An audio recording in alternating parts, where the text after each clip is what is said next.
talked to Kent right beforehand. Worst comes to worst, I might have to. All right. Got the owl up and running. Okay.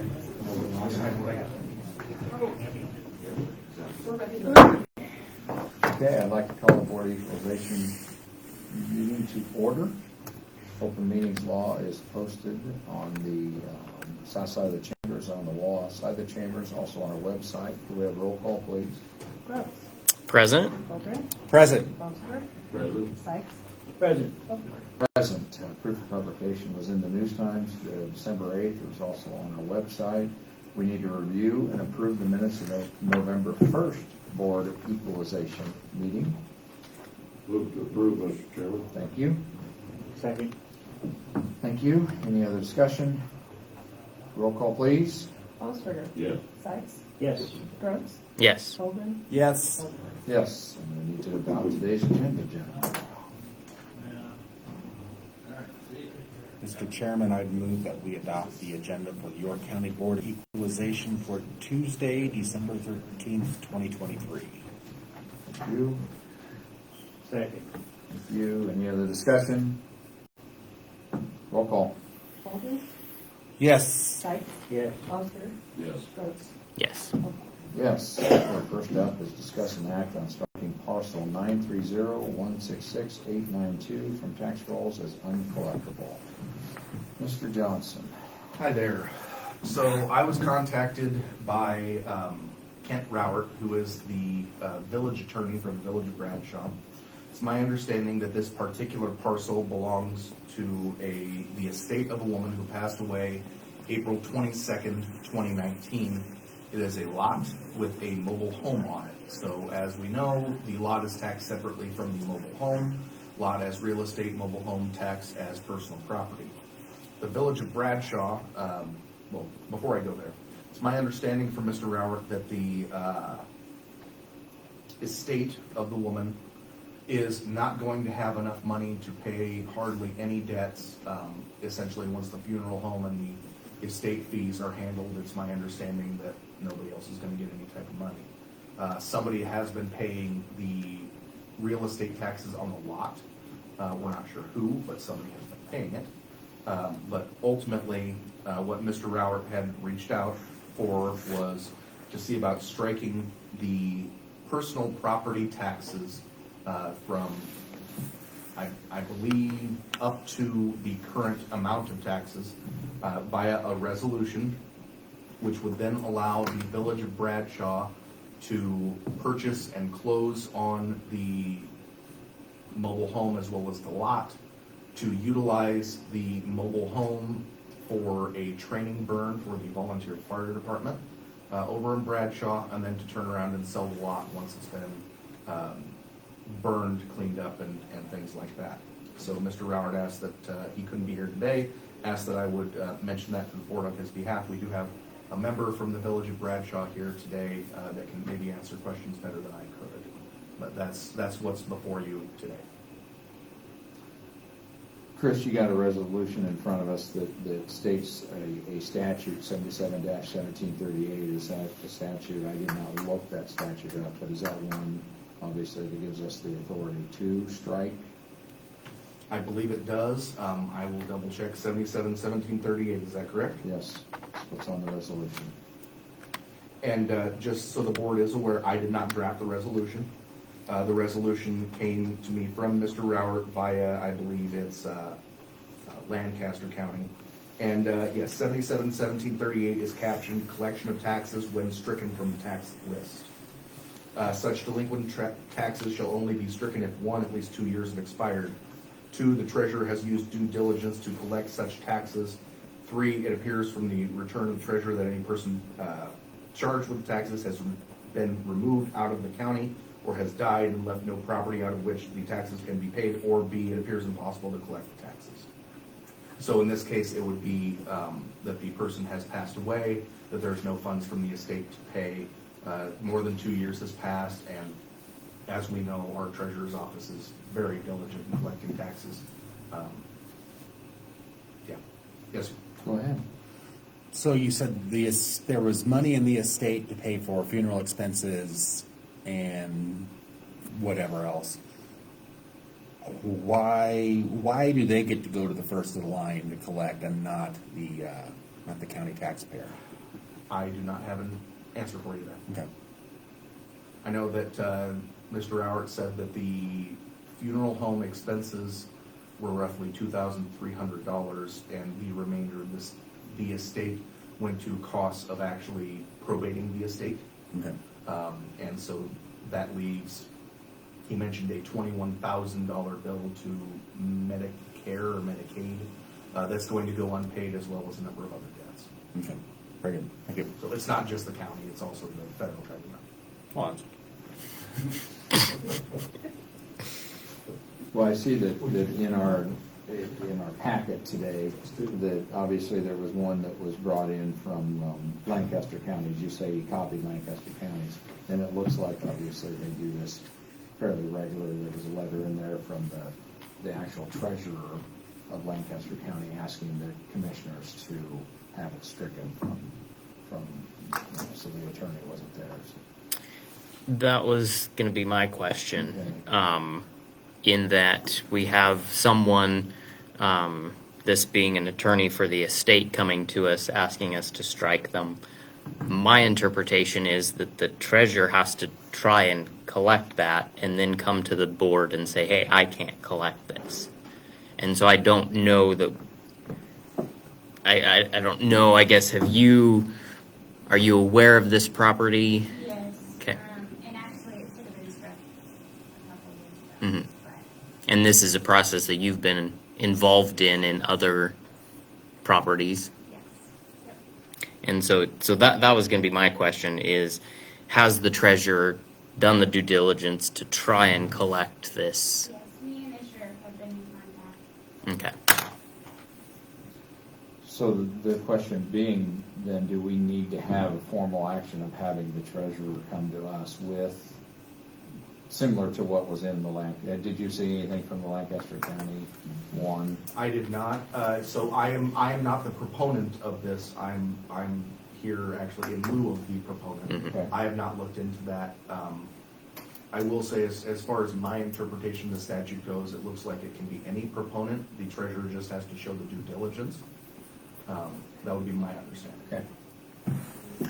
Bill? I kind of agree with Kurt when he brought that up about the process of this. If upon death, if the attorney knew about this, they should actually file for a general assistance case for the burial, which would have left funds left in the estate to pay these taxes. It's all said and done, but looks to me like that's the way the process should have been. And I can't say one way or another. I don't know anything other than what I've been told. Go ahead, Kurt. Kind of, back on what Daniel was saying too, maybe it wouldn't be a bad idea to have something in writing from the county treasurer stating that, you did your due diligence, and just to protect you as the treasurer, that there's something in writing that when all this is approved and it's filed wherever it's filed in the bowels of the building, that it's there with it. I So, think too, I don't, it gets struck from the tax roll, but I think the taxes are still there. So if at any point someone wants to pay them, they could. So it's not like they completely disappear, they just get removed from the tax roll. and this is personal property, and it sounds like it's going to be destroyed. So, It's my understanding that, again, the Village of Bradshaw's volunteer fire department wants to use it as a training burn. okay. Daniel? That brings up another question. Is this property being donated to the fire department for the training, or what's the process there? Correct me if I'm wrong. It's my understanding the Village of Bradshaw is going to purchase the building and the lot, burn off the building, and then turn around and sell the lot. It's essentially getting rid of an eyesore. Would that be? Correct. So we've been working with a local business owner who is obviously in need of housing. Clearly, it's an issue everywhere. So the plan is obviously it's been an eyesore. We tried going the sheriff's sale route. That did not pan out because land taxes are up to date. So then dealing with the family member who is in charge of the estate has not exactly been easy. I don't know if they've ever contacted you. Just the sheriff. They won't speak to me. The only route that we've been able to contact her is through our attorney. And that's when the village came in and decided, okay, we're gonna make an offer and try and buy it. We're gonna sell it. We're gonna burn it, we're gonna sell it, we're gonna flip it to the business owner who is going to build a new home on it for employee housing. Any other questions? I applaud your guys' efforts to, We've been dealing Clean up with the it town. for, Yours. it's been close to 2 years that we've been diligently trying to figure out what to do with it. Because obviously property taxes are being paid on it, which is not helping the county. I It's have not the helping us village. because we're not Yeah. collecting utility revenue on it. It looks terrible where, I mean, it looks bad. It's bad. I mean, I get complaints on it all the time, critters running in and out. But we're kind of at a stalemate on what to do aside from us purchasing, burning, and selling.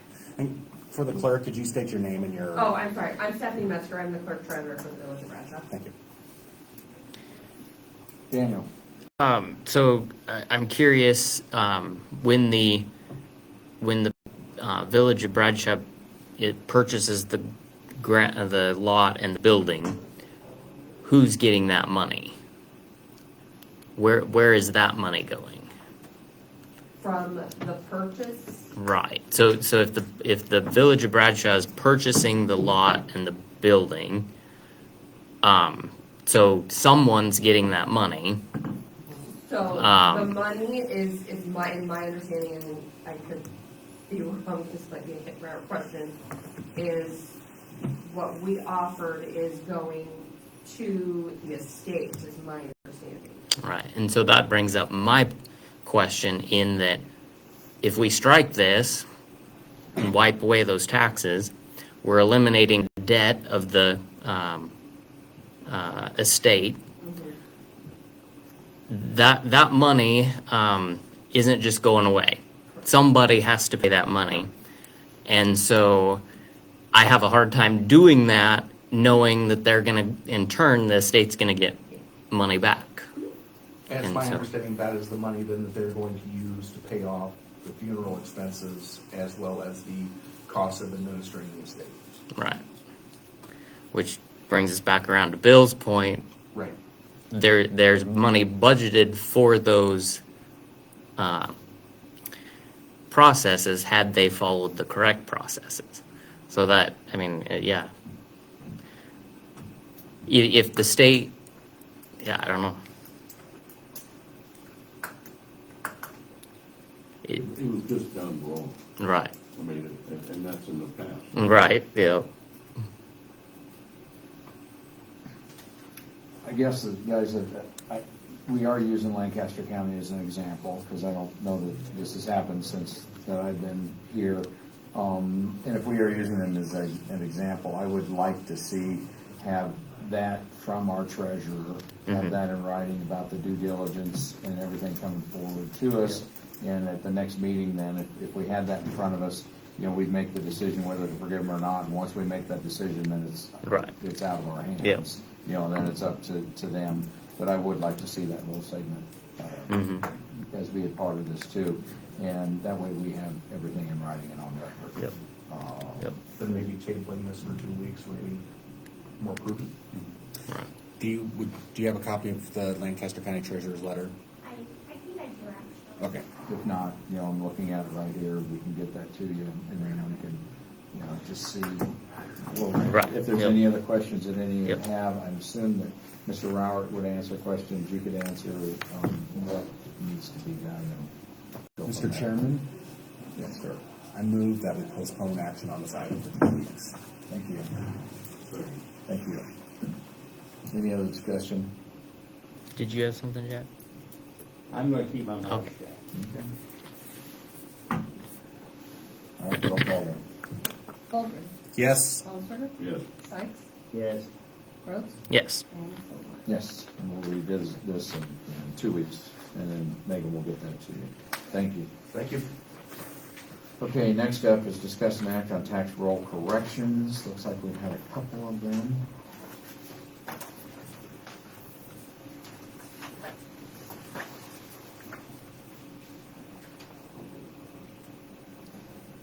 Morning. Morning. It's actually three. I think was there three? Three. On mine? I thought there was just two. Oh, there's two links, there's one and two I've listed. I've got a 54, a 55, and a 56. So there's two there, so the 56, I believe, is the one that's. If you scroll down, it's 56. Scroll down. Oh, there it is, okay. Oh, okay. Mhm. Just go down. Mhm. Okay. Go ahead. We'll start. Tammy. So the first one is for taxes in the pool. They did not get billed correctly. They did not get billed at all. It was missed. It was done improperly in the computer. And that's for $304.64. And tax list correction number 55 is also the same. It was still marked as an exempt property and should have been billed also, like the former one. It was done improperly in the computer also. It was still marked as an exempt property. And the next one, the sale was done improperly. It was not certified correctly. And then that one is also, should I have said the dollar amounts on it? I'm sorry, on that last one. The last one was for $805.64. Okay. This one will add $4,233.60. Okay. Questions, Tammy? Chairman, I make a motion to approve the tax collections as presented. Thank you. Second. Thank you. Any other discussion? Roll call, please. Longstreet. Yes. Sykes. Yes. Rhodes. Yes. Holgren. Yes. Tanner? I think I'll have to sign that book. Just leave it up here. Thank you very much. Okay, on to, we have a couple of vehicle exemptions to deal with. Discuss and act on application of exemption for Mosaic on the 2015 Toyota Prius. And this was marked approved by the treasurer.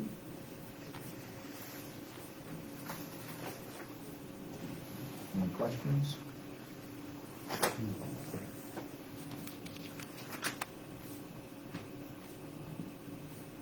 Do them separately. Move to approve. Thank you, Bill.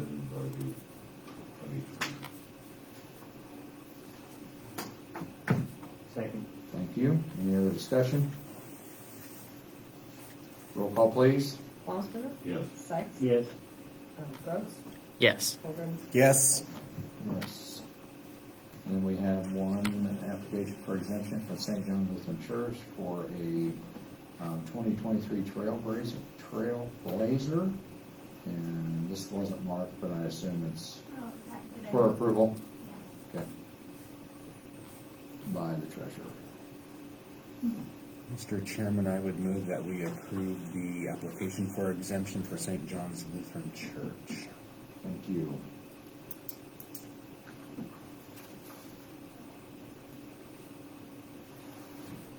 Is there a second? Second. Thank you. Any other discussion? Roll call, please.